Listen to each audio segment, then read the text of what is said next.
when you look at India battling Pakistan, that nuclear umbrella that Pakistan had, that they can continue terror despite having nukes, has that nuclear bluff been called out? Or in the times to come, Pakistan may be even more desperate and try the nuclear blackmail, the nuclear bogeys, some way or the other?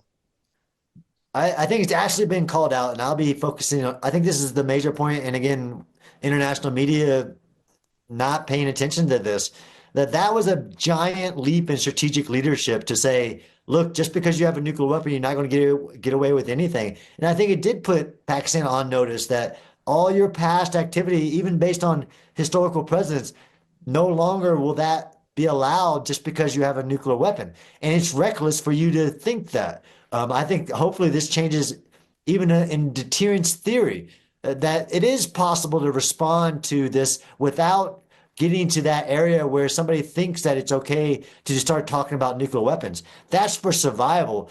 And nobody's threatening Pakistan's survival. India is saying no longer will Pakistan terrorism oriented at India be tolerated. Nobody's talking about to that point where you'd get to there. I think India has shown a lot of leadership in dealing with this nuclear blackmail that other countries have tried as well. According to you, Colonel Spencer, what are key takeaways from Operation Sindoor? The biggest takeaways. I think the biggest takeaway is that India's investments in its defense systems showed to be worth the money that they spent. The other takeaway is that India has demonstrated many aspects of warfare that others could learn from.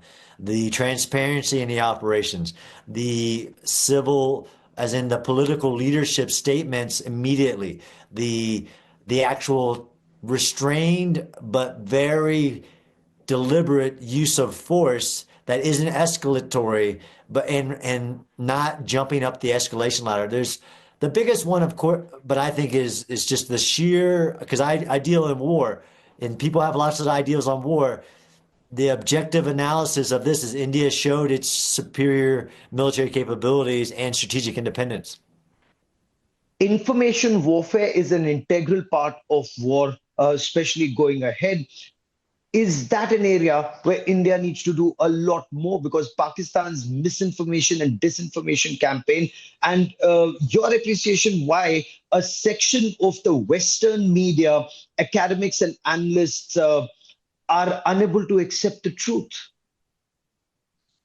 It is a big part of modern wars. I think more than some people recognize, and this is why I'll be using India's case study as what it takes as a nation to respond and put out information. You can't respond to information. You have to put out the truth. And that has been the biggest thing that has helped the world see through Pakistan's lies.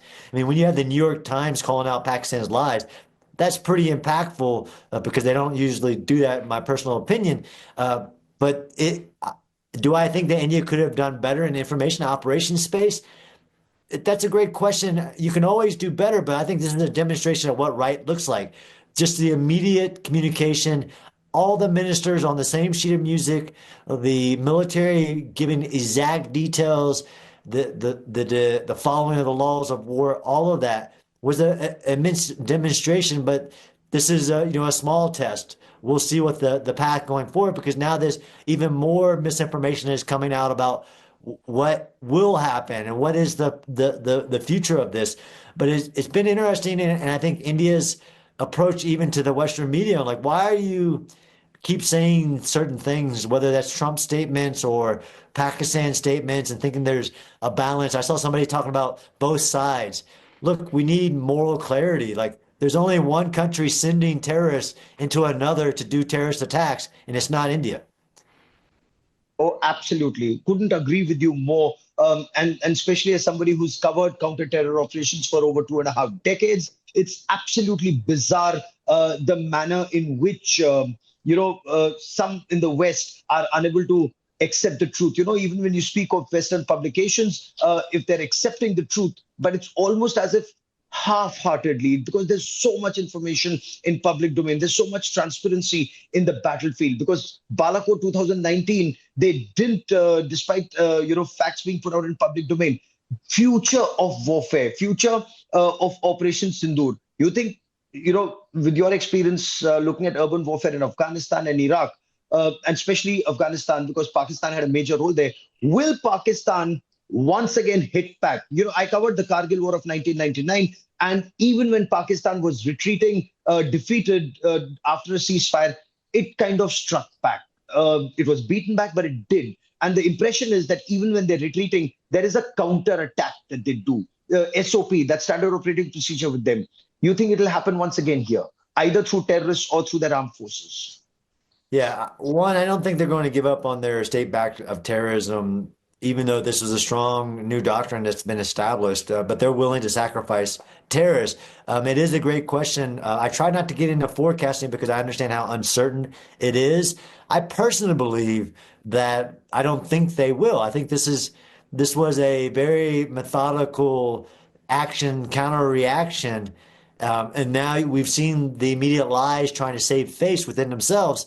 I see signs of that they're not going to, but this is why war is more than just military, right? So even India's diplomatic position that like the Indus Water Project is like, until you change your behavior, then there's no reason to have this relationship. Then they want to have a relationship. I personally don't think there, but we put rational actors, and sometimes you have extremists who defy a rational actor. Like there's a consequence if you do a counterattack, and you think, and that's what we call deterrence theory. I have a gut feeling that they won't, but even a broken clock can be right twice a day, and I don't want to do that kind of forecasting. Okay, but you think that costs have been imposed on Pakistan, and deterrence? India was able to send across that message when 13 air bases and their radars were targeted from Pakistan-occupied Kashmir down to Sindh and as deep as Sargodha. Absolutely, a cost and a message, right? So there's a dual objective here. You want to impose the cost for an action, but also send a message of, look, I'm demonstrating a capability in case you miscalculate and want to have a counter attack. So I think it was both absolutely the cost for both the terror attack and the military attack, and both times a message saying, look, we can de-escalate at this point, but I'm sending you a message. I can hit you anywhere at any point. And they understand that message in your appreciation, whatever's followed, and you've been able to study that since the 10th of May? I absolutely think so. And they also understand that their lies aren't working based on satellite imagery and intelligence reports and things like that. Colonel Spencer, for joining me here on India Today. As always, many thanks. You've been able to set the record straight as far as Western appreciation of India's Operation Sindoor is concerned. And because you're a soldier, because you're an academic who's studying urban warfare, you think this is an operation that, before I let you go, this is an operation that would be studied as response to Islamist terror, global Islamist terror? Absolutely. And we'll look back at this being a turning point. I think this is a turning point to at least one nation's backing of terrorism that could be replicated with other nations. I will be studying it in detail and make sure I articulate the lessons that should be learned from it. And I think other people are currently in my circles within national security and professional military education. But I think we'll look back at that it was a turning point, especially for India, but also for the approach that nobody globally should be accepting for terrorism in general. I will let that be the last word. For joining me here on India Today, Colonel Spencer, many thanks. Thank you.